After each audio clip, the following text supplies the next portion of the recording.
Čo sa týka uličného osvetlenia, momentálne sa neplánuje, že sa bude osadzať na uličných lampách. My sme to riešili s technickými sieťami Bratislavy a keďže si ako mestská časť tieto veci robíme vo vlastnej réžii, zaujímali sme sa o technický stav týchto svietidiel, lebo videli sme, že niektoré tie svetlá hore boli vymenené, ale tie stĺpy neboli vymenené. Dostali sme informáciu, že vlastne nemajú, technické siete nedisponujú nejakou ako keby technickou alebo statickou správou o tom, v akom stave sú tie svetlá. Majú za to, že sú zatiaľ teda v poriadku a mali by to udržať, ale nevedia nám to zaručiť a nedávajú ako keby záruku za to, že ak tam dáme my naše svetlo, že sa to udrží.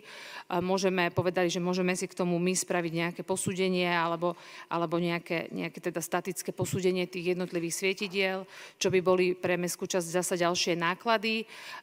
Takže z toho dôvodu sme sa rozhodli, že vlastne, keďže nechceme ísť do nejakého rizika, že by sa mohli nejakým spôsobom narušiť, tak vlastne z toho dôvodu do toho nejdeme. Nejaké svietidlá a lampy boli v Petržalke vymenené, dostali sme informáciu, že ich je 23, ale nevedia úplne presne, že kde. My sme si prešli nejaké miesta, tak nejaké sme našli, ale nie je to také ako keby ucelené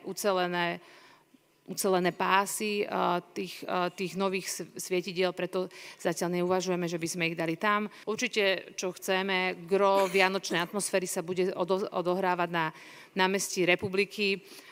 Veríme, že aj magistrát hlavného mesta stihne opraviť chodník v správe mestskej časti, ktorý teraz začali opravovať. Trocha tam sme sa asi nedorozumeli a bolo nám prisľúbené, že urobia všetko preto, aby to do začiatkov trhov stihli.